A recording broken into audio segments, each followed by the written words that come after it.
Ba số sợi tổng thế ngày này dân miền kem với cả ăn bóc này bóc hết bảy chương Adidas giờ trắng đấy nhưng mà đang hàng nó vì chia bộ bóc hết bảy chương original thì có mình original thế nhằm tên VIP page outlet mà này bảy chương này cứ lấy xài bảy thì cái iPod nhưng mà chẳng chẳng cho mưa dương với cả ăn bột tầng ngọt này và trong với cả ăn bột này và chẳng những với cả bao phẩm á mà dương khơi nơi bài trường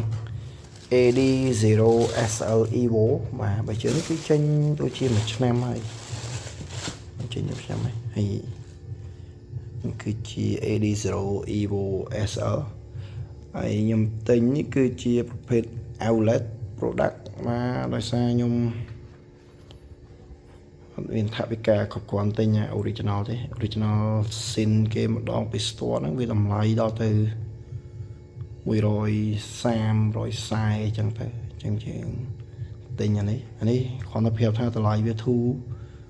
ប្រហែលជាពាក់កណ្ដាលហើយឥឡូវយើងមើលបាទទៀតឃើញថាវាតុនមែនទេនៅខាងក្រោមនេះមានគេដាក់ថាជា Continental បាទ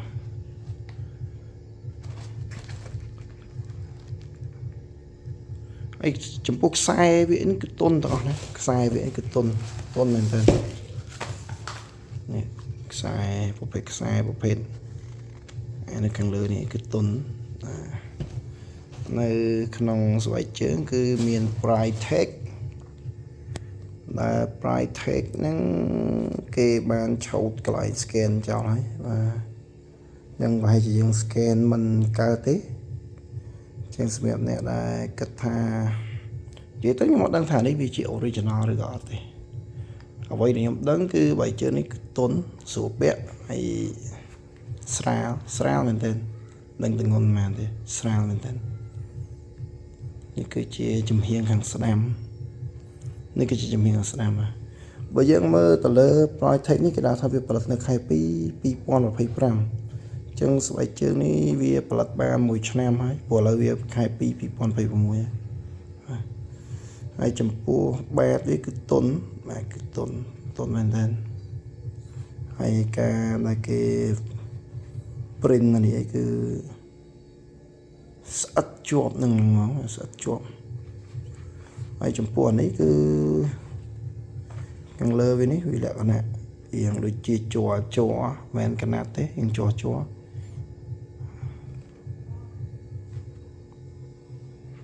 ចឹងយើងមកមើលចំហៀងខាងឆ្វេងនេះគឺជាចំហៀងខាងឆ្វេងហើយចំហៀងខាងឆ្វេងនេះឆ្វេងស្ដាំនេះដូចតែគ្នាទេឥឡូវយើងមកមើលពាក់ព័ន្ធមួយនឹងហើយគេមានតំណប់គេមានមួយនឹងតំណប់វាជាមួយតំណប់វារបៀបម៉េចបាទនេះគឺជាតំណប់វាមានថ្នេរបន្តិចហើយមាន print AD0 ហើយសូមបញ្ជាក់បន្តិចខ្ញុំធ្លាប់ទិញប៉ះស្បែកជើងត្រចុះដែលគេប្រាប់ខ្ញុំថាជា original អញ្ចឹងពេលដែលខ្ញុំទិញមកបែកជើងហ្នឹងគឺពាក់ទៅឈឺជើងហើយតំណប់អីហ្នឹងគឺវាអត់បានដូចអញ្ចឹងទេណាវាអត់បានដូចអានេះទេអានេះគឺស្អាតមែនទេតំណប់អីគឺស្អាតភ្លឹងតែម្ដង